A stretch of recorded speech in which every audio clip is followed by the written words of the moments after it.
Welcome back to Startup Talk. I'm your host, the startup coach, founder of TorontoStarts, and with me today is actor, musician, pitch coach, co-founder of OutLoud Speaker School, Will Greenblatt. How you doing, Will?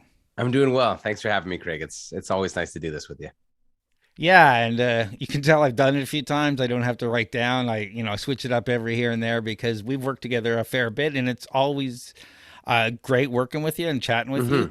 But we've Yeah. never actually taken the time to talk about your story. Right. You and I Yeah. have talked about it a little bit differently, but I don't think people understand your background, where you come from, what led to where you are, and then, launching Out Loud Speaker School and what exactly you do. So I thought we'd start there. Sure. So what? So why don't we get started with telling us about Out Loud Speaker School?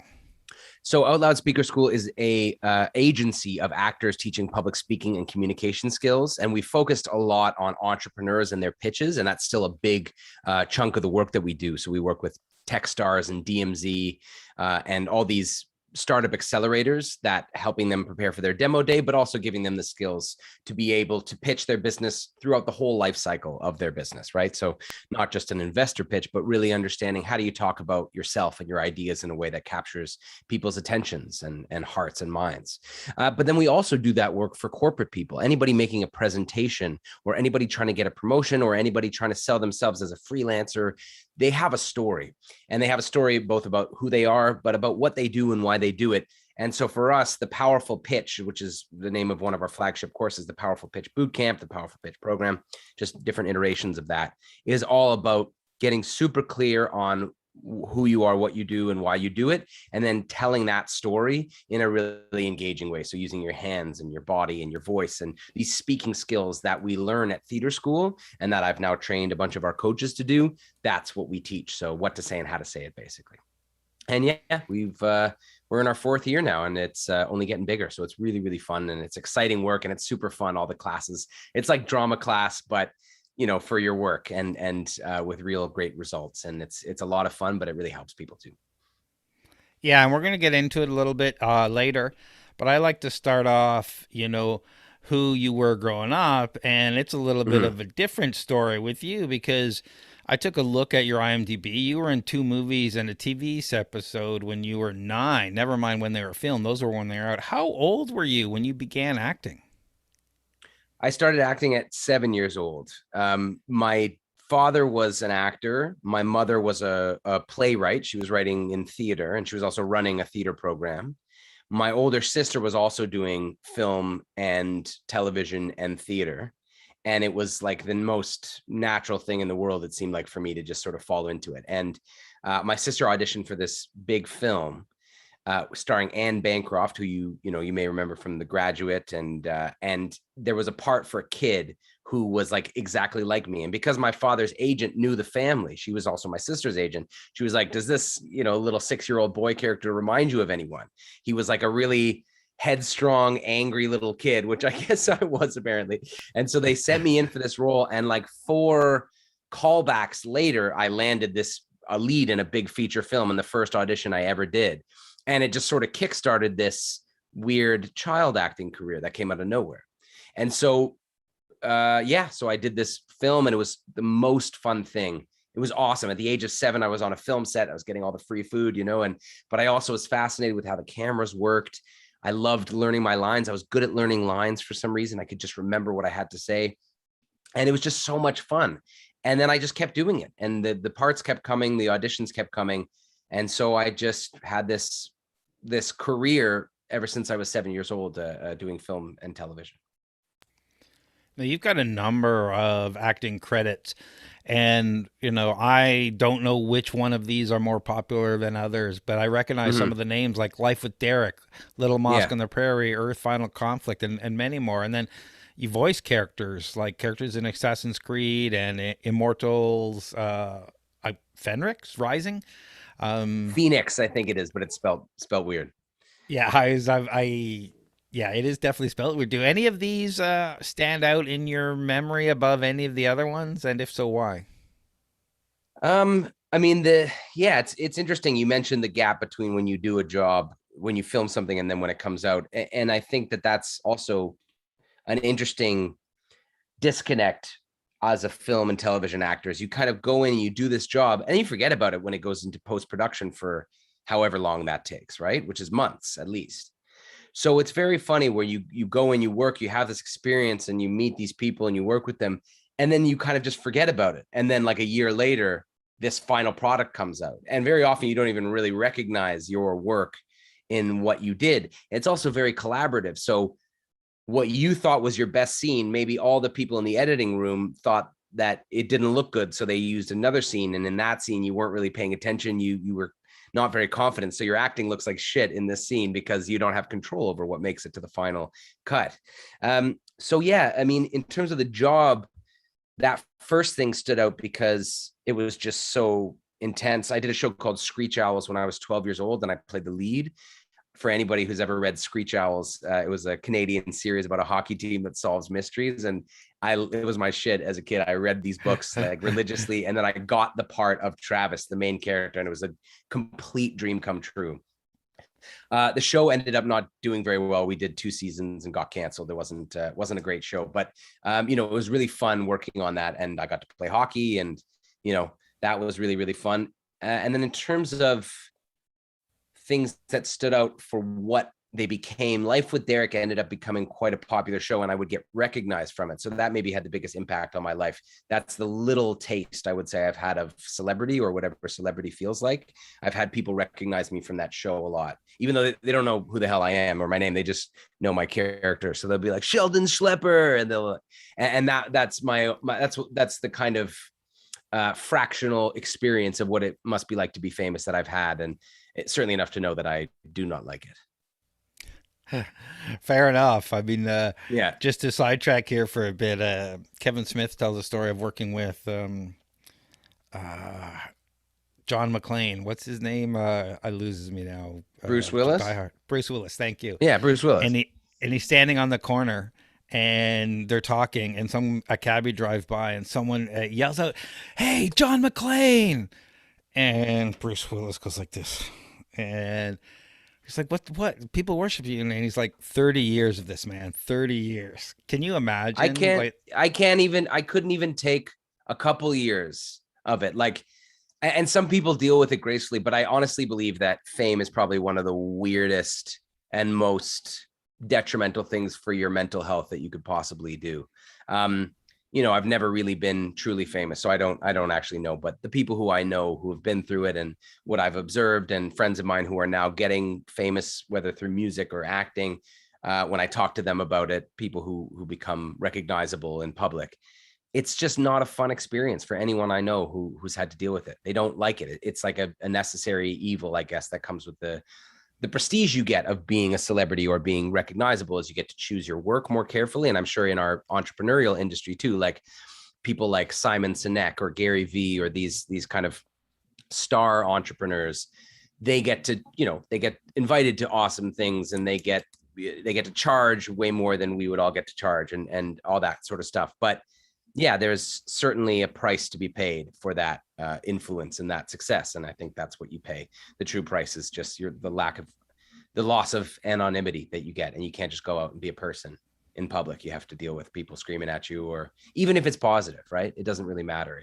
It's no way to relate to strangers. We're not evolved to relate to each other like this. If you think about how we were evolved, there's nothing in our evolution that deals with knowing someone before ever meeting them, or being that person, if that makes sense. Yeah. And also being on all the time. When other people are familiar with you and you're not familiar with them, and you're just out doing whatever, grocery shopping, and now all of a sudden people expect you to be on or whatever, because it's like, hey, you're this person. And I very minor. It's we do events all the time, and people want to come up to you and they want to meet. But after a while, you just want to close and you want to be left alone, and you want to, and that's just at a micro level. So totally. We've all heard the stories of childhood TV actors. What were you like growing up? Were you a handful with your parents? Oh, like, good you're in a Lord. house full of actors. Were you Yeah, studious into music? I can't even imagine what I must have been like. I must have been such a little shit. I think, my mom was really good at not letting me get a big head. For one thing, I think I was offered a role, or I got a role after auditioning in a film with Anna Paquin that was going to be shot in LA, and I didn't end up going and doing it. And there was also some offers, I think, from some talent agents who suggested that I move to LA and they would represent me down there. But I had two siblings, and my mother said, no, I mean, we're not going to transplant the whole family for this, like, stage mom dream or this. So she made sure that I had a real childhood. Even though I was out of school a lot filming, I was still had a relatively normal childhood. And certainly in my high school years, I finally went to school with some consistency and managed to make a friend group and start to feel like have a normal childhood. So my mom kind of kept me humble, I think. And if I ever started to get diva-ish on set, like my mom would always say, pick up your clothes. So, you go into the trailer and your clothes are hung up and folded nicely for you. And then you put on your clothes and that's your costume. And then when you're done, you put your street clothes back. So if I ever would leave them in a pile, my mom would say, and my dad too, if he was there, they would say, hang your clothes back up and fold them for the people. It's nicer if you can just fold your clothes for them and not leave them in piles on the floor. So they have to they have to do it. That's respectful to do. If somebody brings you something, say thank you. You can't have whatever you want. You can't drink a pop every day and just, or like have, 2 Cokes. Cause there's these, as a 7-year-old kid, there's bins of Coca-Cola and Sprite and just on ice. And there's all this candy, and to not take advantage of that was crazy to me. But luckily my mom was really strict in a good way about all that stuff. And I think she kind of kept me with my head on as tight as it could be. And then the fact that I never really went to LA and did that whole thing, I think that kept me more or less grounded. I also got, kids made fun of me a lot for being on TV. So I didn't think about it as I wasn't like worshipped by my peers. They would rip on me and rag on me. So it wasn't like, not everybody was like being like, you're so cool. People were just like, oh, this is losers on TV. So it didn't give me a swelled head at all, because I was like, oh, it's not that cool. So, but yeah, I don't know. I don't know if that answers the question well, but I think I was really confident but I was also, what it made me do as well, and I've dissected this a lot. It made me go into a room and try to gauge what people wanted me to be and how they wanted me to act. Because that's the audition process. You go into a room and you go, what do you want me to be? Not who am I? But what can I be that you want? What's going to get me the role?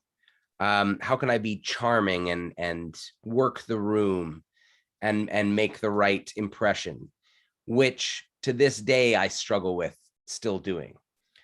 Still, when I come into a room full of people, I kind of go, okay, what's the play here? What's the angle? How can I make a good impression so that I can, get something out of these people? And then I have to kind of check myself and go, that's not actually the way that I want to interact with other human beings. I want to try to make a real connection before there's some kind of transactional benefit for being nice or being warm or whatever. I want to try to see if I can be real and be myself without being the CEO of a company or an actor or without having any angle, just like, hey, are you a cool person as well? Maybe we can chat. And so that's something I still struggle with is, as you said, being on, trying not to be on all the time, trying to be a little more authentic. yeah, I guess there's some of that, but I don't know. I feel like people expect you to be on, and they're disappointed when you're authentic. So that becomes a whole other. Sure. But what you can do, what I call it in my work when I talk to clients about this, is finding your authentic stage presence. So the idea being that authenticity is sometimes boring to watch. If you were exactly like right now, we're talking on a podcast. If we were just talking like we were kind of hanging out, it might not be very interesting to listen to, because we might make some weird inside jokes and we might mumble a little more. We might not really try to come up with anything too interesting or go all that deep when we're talking about ourselves, right? So there has to be some kind of heightened aspect to your talking when you're doing a podcast or when you're, in a sales pitch or giving an investor pitch. So I call it authentic stage presence. So how can you be as much of yourself, but still honor the fact that you have to be interesting to your audience in order to get your message across and to make a good impression. So that's kind of, it's almost like a push pull that I work on. I also call it heightened conversation. that sort of speaking style of like, how can you not be boring but still be real? That's the work. Definitely, it's not as easy as people it No, appears. yeah, not at all. And if you started acting at 7, when did you have time to take, never mind school, but acting school? When did that happen? That so I only went to acting school. Like I did camps here and there, but I never really had any classes until I went to theater school when I was 19, I think. Yeah, I went to 1 year of normal university, and then but it was always the plan to go to theater school. My sister had gone to this theater school in Montreal, and it was, supposed to be the best in Canada. It's called National Theater School. My dad had worked there, so again, there was this kind of family legacy there.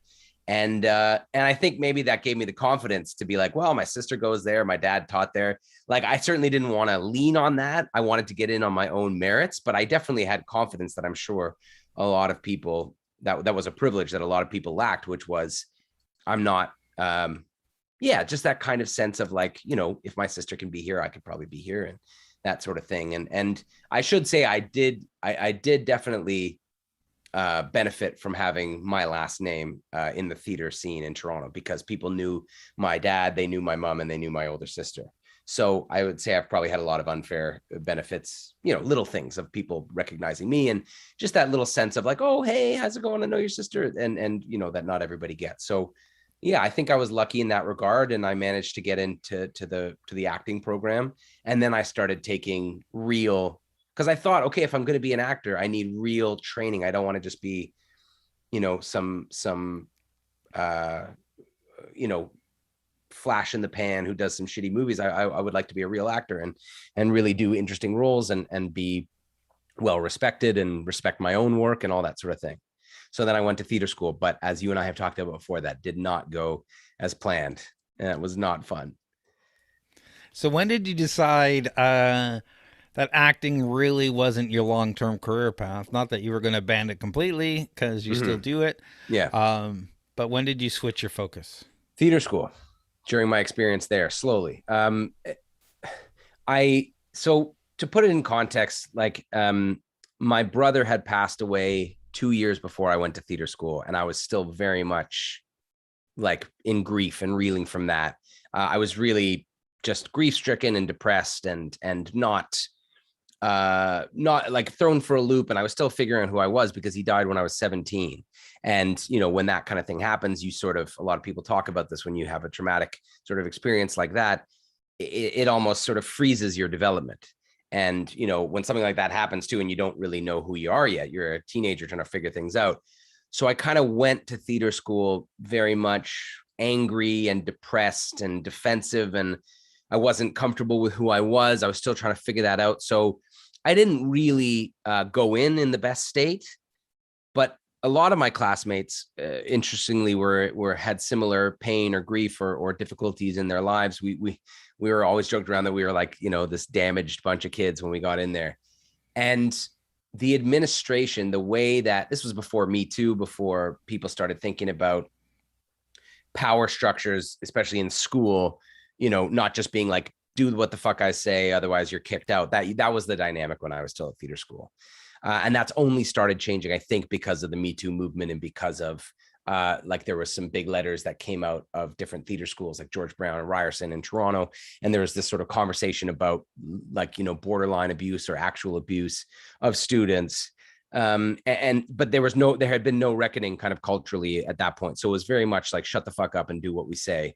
And if you don't, we're going to make you. And so there was eating disorders and nervous breakdowns and suicide.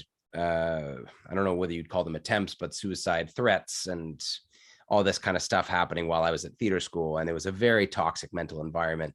And the people who were running it had no idea what they were doing in terms of taking care of the mental health of their students. Again, this was before there was a culture of understanding around those issues. So I don't totally blame them, because, if you don't know, you don't know. But it was not good. It was not good for my mental health. It was not good for the mental health of a lot of my classmates. And the whole experience just really jaded me. I was like, I don't want any part of this industry anymore. I was also, I think, probably at that time I was coming up with the limits of, the lack of control that you have as an actor. You have to wait for an audition, more or less. This is usually how it goes. You wait for an audition. You say, hey, please hire me. Most of the time they don't. That's just the normal thing.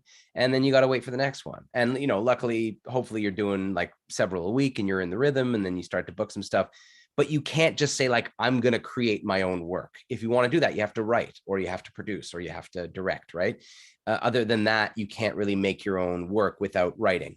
And so if you're just an actor, there's no control over your career. It's all in the hands of other people to create something for you to act in.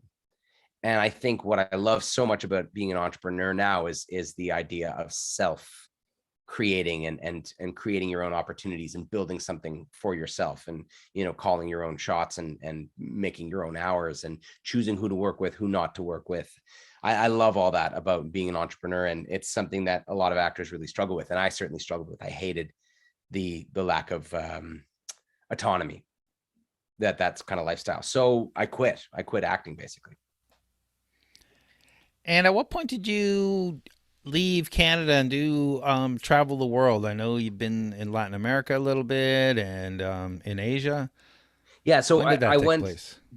I left in 2000 in 2012. I went to Spain with a couple of buddies of mine. We were like, let's, we were planning this kind of like friends trip. As it turned out, it was kind of one of those things where we all had different reasons for being there, so we all kind of split off.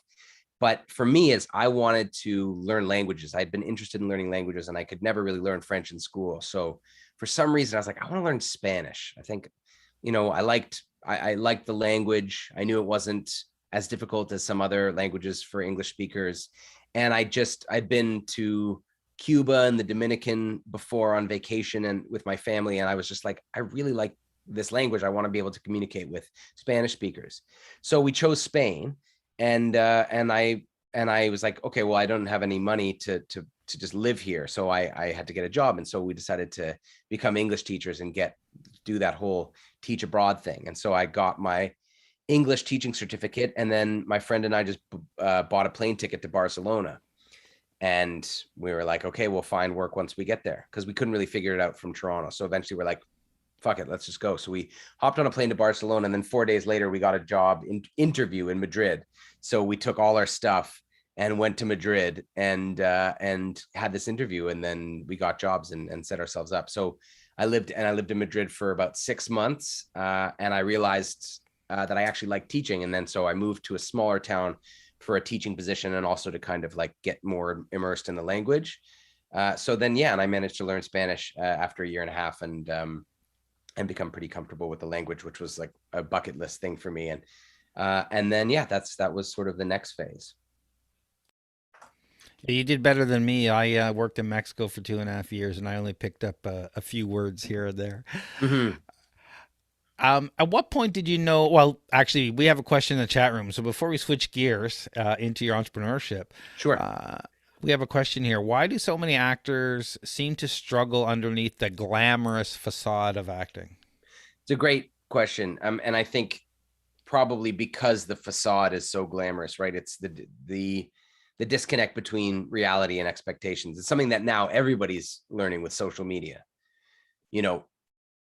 If you feel like you have to live up to some impossible standard of well, I guess beauty or confidence, it's not real. It's not who we are as people. What you see, what we see on television, it's been edited, it's been written, it's been, you have makeup and the best hairdressers and, slick haircuts and good clothes, which, you can have in real life or whatever, but it's not who we are when we roll out of bed. And so, that's why I think a lot of people struggle, is the disconnect. And I think a lot of people, human beings, struggle with this too now, about they think everybody else in life always looks good and has a nice condo, and you watch a YouTuber who's got this like condo and everything's clean. It's like, Dad, they fucking did the dishes for the video. That's not what their kitchen looks like normally, and right now I have like a pile of stuff shoved up against this table so that you can't see it in the background. It may look like, the thing behind me is nice and clean and set up, but yeah, that's not the whole room. So the disconnect between reality and expectation, I think just creates a cognitive dissonance and an emotional disappointment that I think a lot of actors struggle, because they think they're supposed to be the luckiest people in the world. There's like, to be an actor in our society is supposed to be like, you have the best life. That's what I want to do. I wish I get paid to do nothing, whatever. But it's not like that all the time. And I'm not saying it's it's like a harder job than most jobs, because it's not. I know it. I've done it. It's not. You do get paid way too much for how hard you work, but there's certainly a sense that people,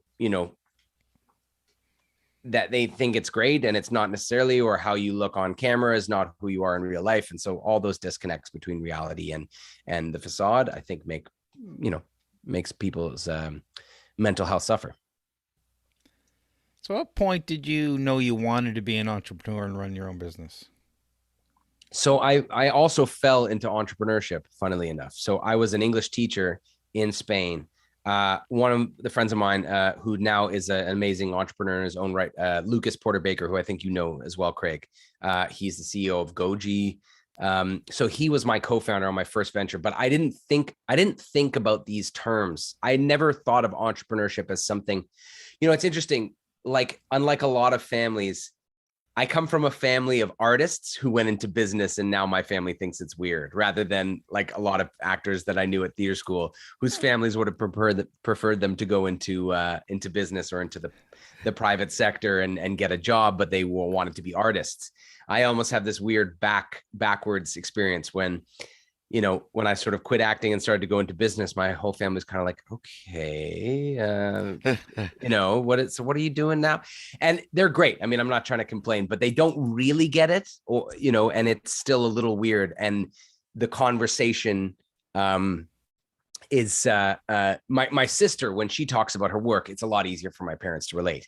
And when I talk, I'm having problems in the back end, and my email marketing campaign is having bugs, my family's kind of like, oh, okay. And then my sister's like, we're doing this play about a one-woman show, and my parents are like, and what's the emotional arc of the character? You know what I mean? Like, there's such a artistic dialogue and vocabulary in my family. But so when I started this company, it was Lucas, the CEO of Goji, who I mentioned. He had an idea, because he had been to China with his now wife, Natalie, as English teachers. Originally, they'd gone when they were 18, and he saw the lack of like native English speaking foreign teachers, and how difficult it was for these Chinese companies to hire native English teachers and provide them with enough incentive to stay. So the thought was, if we can go and create our own school that is owned and taught by native English speaking Canadians, and Canada was is a big destination for a lot of Chinese universities, high school students who want to go to university at U of T or UBC. And so we thought, if we can go start a school there, we've kind of got everything covered, as we can run it ourselves, but also we'll be the talent as well as the owners. And so I didn't even know what entrepreneurship meant really back then.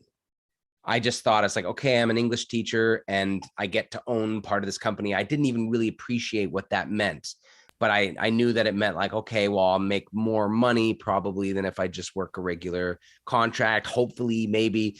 Didn't understand the kind of like risk that it takes to get involved, which I probably wouldn't have done it if I had. And then so we had 7 co-founders, and we had no agreements, like official agreements. We had no clearly defined roles at what our responsibilities were. It was a complete shit show. It was amazing, and I learned so much, but it was a complete, from a startup perspective, it was a complete shit show. And so we went to China, and we were all learning. None of us knew what it took to start a company, and so we made every mistake in the book.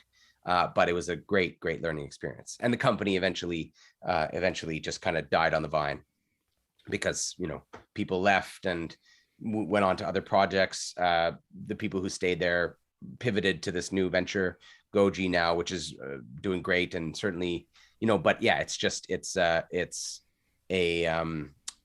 so it's one of those things where the startup kind of failed because we didn't know what we were doing, but it was a great learning experience, and I feel like set the stage for what we're all doing now.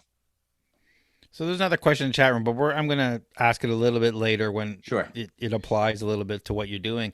So when did you decide OutLoud Speaker School? You know, you and Nikki co-founded it. Um, when did that happen? Was it a discussion? Like, was it natural?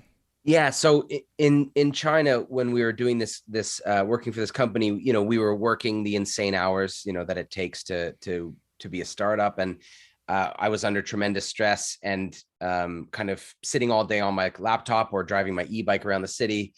And I starting in theater school, I would suffer from back pain, and then in 2015, in the summer of 2015, I got sciatica, and I didn't even know what it was, but I got sciatica in my left leg, I believe it was, or right leg. I can't quite remember, but it was the worst pain I'd ever had. And after about 2 weeks trying to go to doctors in China and I couldn't walk. I couldn't really do anything except take drugs and go to the bathroom. And I was being taken care of by my ex-girlfriend who was living there.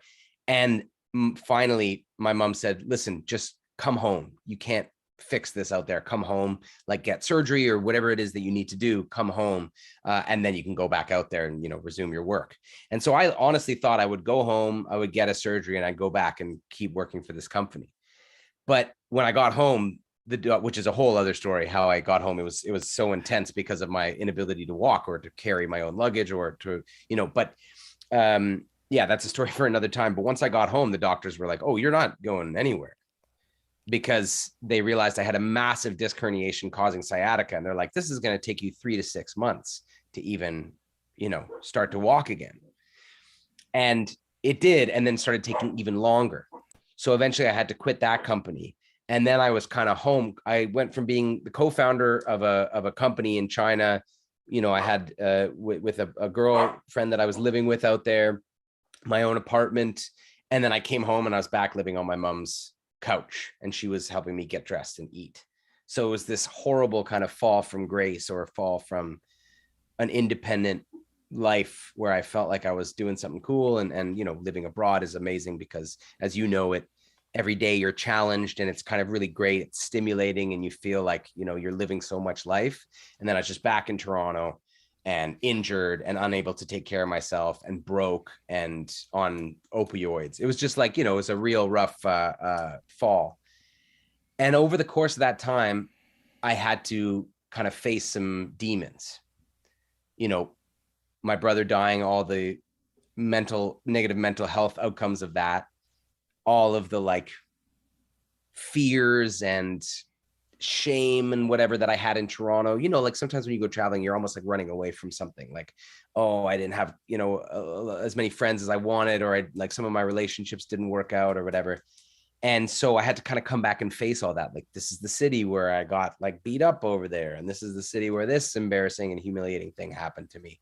Or this is the city where I was way too into that girl and she never called me back, or whatever those things were. And then of course, deeper things that, all sorts of emotional pains that are associated with where you live. And I kind of had to face all that. And for the first time in my life, I started to go to therapy with the intention of like, oh, I should do this, not my mom is making me, or whatever that is. And started meditating in order to like help my injury recovery. And then I started realizing most of the stuff that is hurting me or holding me back is kind of my own emotional problems. And as I unblock these, things are getting better. And the more I unblocked certain things, became realer with myself and realer with other people, and more who I was, and less worried about pleasing other people or impressing other people, and more worried about what am I interested in? What do I like? What's exciting to me? OutLoud kind of came up from that, where Nikki, my co-founder, invited me to come watch some work that she was doing at U of T, which was helping students with their science students with their research presentations. And I went and I looked and I went, that's what I do in my English class. Because what I was doing in my English class in Spain and in China and in Canada, where I taught as well, I was not just teaching kids or adults grammar and vocabulary and pronunciation. It was so much more than that. Without realizing it, I was using all these acting techniques that I had learned at theater school and in my career. so instead of just saying, hey, I would like to go to the bus stop, and just making sure that their pronunciation and syntax and everything was good, I would say, okay, let's role play it. I'm the bus driver, and I want you to tell me where's the bus stop. And I'd get them. I'd say, if you raise your eyebrows, it sounds more engaging. And if you slow down and emphasize, then it really gives me a chance to understand the words. Even if you're pronouncing them correctly, if you speak too fast, I won't get it. And if you smile when you first come up, and I used to give them homework, I'd say, go to a stranger. I was working with people in Toronto, and I would say, go to a stranger and say, hi, I'm an English student and I'm doing some homework. Can I ask you some questions for my English teacher? And all these kids using all the things I'd learned as a foreigner in these other countries, trying to make friends and trying to approach people. So I realized that everything that Nikki was doing to give them confidence and to give them more communication skills, these were things that I would do in my own classes. So I just went, Nikki, there's a business here. We should collaborate, and we should we should do our work for professionals, business professionals. And we just hashed it out over a couple meetings. We picked a name, we got a website, and then off we went. And we were really lucky to get some great referrals and some great opportunities right off the bat that kind of that got us going. And yeah, now we're expanding, we're hiring new coaches and just starting to scale. So yeah, that's how that came about. It's great. I hadn't heard that story before. Let me ask you a different question. Sure. Why are we as human beings so bad at communicating? And, why do we, is there so little of teaching communication in school? Very good questions, and ones that I am often baffled by. To the first question of why are humans so bad at it, I think it actually relates to the second question partly, which is why do we not teach this stuff? But it's also that we are not evolved to communicate in the ways that we do now. We have to communicate, first of all, with way more people than we were ever evolved to. We were evolved to communicate to about 150 tribes members. There's that number I often reference in my work called the Dunbar number, which was how they figured out that most human tribes arrange themselves in about 150 members. And that's, not too many relationships to manage. It's certainly a lot, but it's not too many. But nowadays, especially in the social media era, but in general, we just have way too many people that we come across. That means that that culturally, there are different ways of communicating. There are, you don't know it's necessarily what power balance to strike. Should I be leading this conversation? Should they be leading this conversation? What's respectful? And there are so many variables that we're not equipped to deal with that we just kind of go nuts. The other thing that happens is that human beings are anxious by nature. And I read a great thing by Alain de Botton, who said basically that anyone who wasn't anxious back in the day didn't survive because they got eaten or they didn't, strike out to find new food. And then they didn't pass their genes on. So all of our ancestors were anxious people, and anxiety is a true enemy of communication because anxiety tells you something's wrong. Stop, find the danger. Where's the danger coming from? Identify the danger. Is it this? No, but maybe it's that. And so if you're trying to talk to somebody and all those voices and alarm bells are flaring in your head, you're never going to speak effectively, and you're never going to be able to communicate with them because your brain's going to be fucking going nuts. And so I think that our proclivity towards anxiety, our evolution, our instinct that keeps us in anxiety all the time, the fact that we're communicating with too many different people, we suffer from compassion and empathy fatigue because we're not equipped to have empathy and connect with those many people. And then as the third thing is we do not teach this in schools properly. The reason for that, there's a great podcaster called John McWhorter. He's got an amazing podcast called Lexicon Valley, where he talks about language and where different words come from. He's great. He's a huge language nerd. And so if anybody else is, you'll love this podcast. He dissects where a certain word comes from and how language changes over the years. But yeah, they used to teach rhetoric in schools. And they used to teach, the ancient Greeks used to teach rhetoric as part of a way of, as part of your education. Rhetoric we use now in a negative way, which is you're trying to, rhetoric has a negative connotation of deceitful or, slyly persuasive. But to speak persuasively is so important. And if you don't put any effort into persuade, you will not persuade anyone. And so we really do our kids a massive injustice by not teaching this properly anymore. And, you know, the stupid thing is when you give a book report in class, your teacher goes, yeah, get up there, be confident, be yourself. Maybe use your hands. That's the extent of the work. Can you imagine like giving a kid a math sheet and saying, okay, do your best? It's like, what is this? I don't even know what I'm reading here. And it's the same thing with public speaking. Just because you talk, it doesn't mean you know how to speak in public or communicate. Just because you know how to walk doesn't mean you can play soccer. And I really do see it in the same way.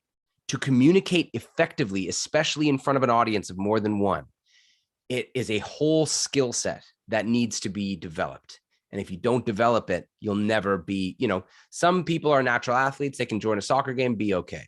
Same thing with speaking. Some people can do it, but most can't. And that's actually the norm. And, you know, as you and probably everybody listening can attest to, how many times are you on Zoom? Somebody gets on and goes, hey, thanks for coming today. I'm just going to run through my products with you. And you just go, Jesus Christ. And you know that it's going to be difficult to listen to, and you have to do so much work to pay attention. You probably look at your phone during it. That's mostly what we get. Then somebody comes on and goes, hey, how's it going? I'm really excited to be here today. I'm going to tell you about my work. And you kind of go, oh, great. This person has some energy. They have some clarity. They have some passion behind what they're doing. And it's such a treat to listen to. And that's what I want to do. I want to give people that gap of the education, teach people how to speak in public, how to communicate with each other, but also get rid of some of those anxiety, self-imposed blocks on being who they really are, true to what they want and what they stand for, and articulating that properly. Because I just think it's a better life that you can live when you're not pretending to be something other than you are, or trying to represent yourself differently than you actually are. So the more real you can get, the better it is for your mental health, I think. This is great. This leads to the chat room questions. One of the things you teach people is to be their authentic self, show their authentic self. But do you think that playing make-believe for work as a kid hindered your development of authentic self? And a follow-up would be, does it help you now to get people to pull their authentic self out or show it? Yeah. Yes. And yes. I mean, absolutely. Certainly my experience with being a child actor was that I didn't really take time to develop my own personality. And I know that that's not necessarily true across the board, but for me, my experience was I developed an instinct for what other people wanted me to be. And then I tried to do that instead of going like, well, what do I think? If I disagree with this person, I'm going to say it. If there's this movie that I like that everyone says is lame, I'm going to stick by and be like, I like it. Fuck you guys. Or if there's like, you know, the thing I used to do, I talked to a lot of people about this, is like, people would be like, did you see that movie? And I'd be like, yeah, even though I never saw it, because I didn't want to be, you know, this is when I was a kid, right? I didn't want to not be cool. You know, and so, but that kind of thing, I feel like I was always trying to impress other people instead of trying to represent myself honestly. I also feel like I spent a lot of time doing things that I wasn't necessarily into, but my friends were, or people, you know, who I wanted to think I was cool was. And so I think it did hinder my ability to be authentic, but also it gave me an invaluable skill set where I think that people who are like that, I call them androids versus chameleons. An android is somebody who is always themselves, no matter what the situation. You probably have friends like that. It's like you can barely take them anywhere because, like, let's say they have a crass sense of humor and you'll be in a business situation and then they'll tell a joke and you'll be like, what the fuck is wrong with you? Like, this is not the time and place for that, you know, or there's somebody who's just always really quiet, but then it's the time for them to pitch. And then they speak like they're still in a cafe with one person. They're like, hey, everyone, yeah. You're like, what are you doing? That's not, you can't talk like that. You got to be louder. You got to be stronger. And so I call those people androids. But the positives of that behavior is that they're very authentic and they read as very authentic. People are like often likely to trust them. They often make really strong friends. And the people who do like them all often really like them. The chameleons are the people like me who are constantly mirroring and mimicking and learning how to talk and slightly adjusting the way that they talk to fit in with different people. Now I used to hate that about myself, because I was like, oh man, I'm just a fake person. What is my personality? If I'm not talking to anyone else, who am I really? But what I noticed was when I traveled, when I lived in Montreal, when I lived in Spain, when I lived in China, it allowed me to learn the language so much faster, because I could pick up on the vocal tones and the accent, not just the accent, but also the like little mannerisms, you know, the way that they say like, oh, yeah. You know, the way that locals talk, the way their body language was, you know, the volume of their voice or anything like that. And also I could talk to anyone. I could talk to people of different ages, people of different backgrounds, people of different occupations. I just had that kind of ability. And again, I felt like I was being a little fake, but I was able to make friends with all sorts of different people. And so to this day, I think both of us, the androids and the chameleons, need to learn from one another. The androids need to learn how to put on a little something when it's time, right? You can't just go in sweatpants and tell a crude joke if you want to be taken seriously in a business context. However, that kind of true to yourselfness will be recognized. So if you just put a little bit of effort in, you know, put on a pair of jeans and a goddamn blazer or something, and you know, try to just speak with a bit more passion than you normally feel comfortable doing, that will serve you. And then the chameleons, it's like, yes, it's great that you can kind of, you know, match people and mimic, but be yourself a bit more. Stop fucking catering to everybody else. Take a stand once in a while. Say what you believe. Don't just agree with everyone. You know, speak the way you want to speak, even if you don't think what the way that you're talking will be read, you know, exactly the right way. So I think both of us, there's good and bad things about both. And so definitely I would say that the authentic stage presence is a constant push-pull. Some people are on the authenticity side and some people are on the stage presence side. And we've kind of got to find that middle ground for us, but it's a constantly evolving process. So, when did you decide to apply acting techniques to entrepreneurs pitching? And I'm going to follow that up with, because, you know, not the exact date doesn't really matter, but you've also done a lot of work with TechStars and Google DMZ Founders Institute. Well, I say the actual date, it's more of a mental switch. When mentally did it happen? You've at Founders Institute working with their cohorts, polishing their investor pitches. So the follow up is, what kind of success have you seen taking those techniques and applying to investor pitches? Yeah. So quickly, the story is when we launched our company, I kind of sent out this email blast to anybody I could think of, being like, hey, we're doing this public speaking thing, if you know anyone. And so that, you know, that wasn't yielding a ton of results, but we were getting a couple of jobs here and there, and it was very piecemeal, like in the early days. And then one woman that we hired to do some like email marketing for us, she connected us with this guy, Julian Ho, who I've collaborated with many times. He works at Sweat and Tonic, and he's also had a fitness company called 2.0, where he'd gather fitness entrepreneurs and different entrepreneurs who had like coaching things and gather them together for these half workout, half like TED Talk kind of things. Those were great. I miss those a lot. But so he invited me to do that. And he was like, it's, you know, we can't pay you. And I remember at the time I was like, oh, that's bullshit. I should get paid for my work. But I was like, I'll just do it. We don't have anything else going on anyways. So I'm just going to do it. And I went and I did 10 minutes of my thing, of like a quick warm up, a quick thing about, you know, what we do. And this woman was in the audience, Julie Mitchell, who is a member of Entrepreneurs Organization Toronto. She runs a company called Iterate, brilliant entrepreneur. She runs the cycling studio, the spin studio Torque.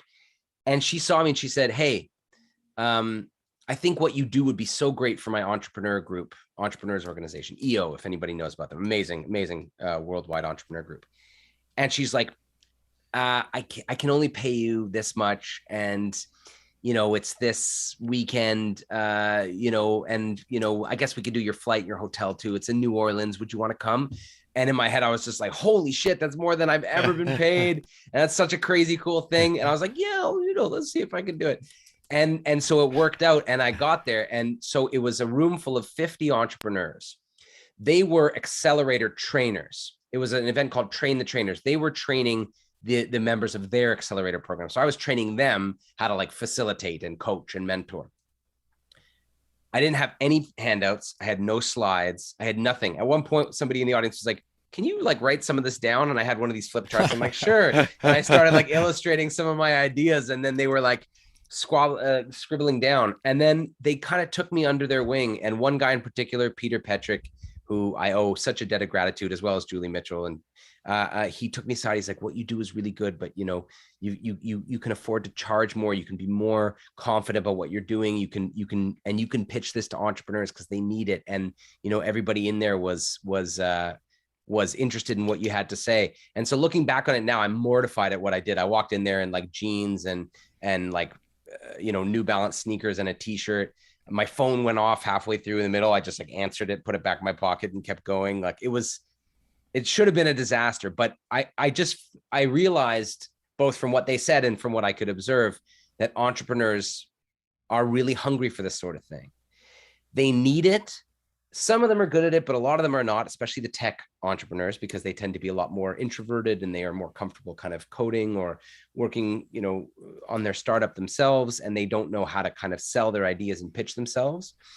So when I've gone into TechStars, I've worked for them for like 4 years in a row now, and every year, and I've not just TechStars Toronto, but now TechStars Space as well.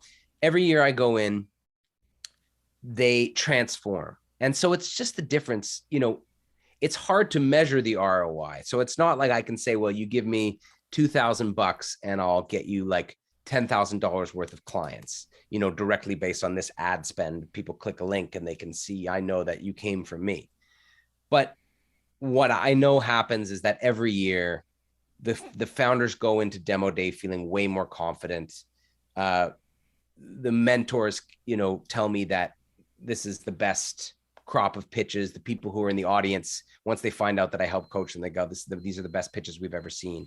And it's just, it makes it more entertaining and clear. We work on story, we work on delivery, we work on speaking skills. And then eventually what I hope to is that I'm serving them for the rest of their lives as entrepreneurs and making them more confident to take that speaking gig or to like write that book and promote it or to start that podcast or to start their social media channel and get their ideas out there. That's a big thing that I really believe in, is like, you know, entrepreneurs having the confidence to be the face of their company and stand up there and say, this is what I do, this is what I believe in, and here's some content, here's some ideas, you know, and putting that stuff out there. Because ever since I've done that for my own company, started putting out content, doing podcasts like this, it's just been huge for my my sales, my revenue, my reach, my influence, my credibility. People are saying like, you know, I came across you and I wasn't really sure, but then I saw your content. I went, oh, this guy's great.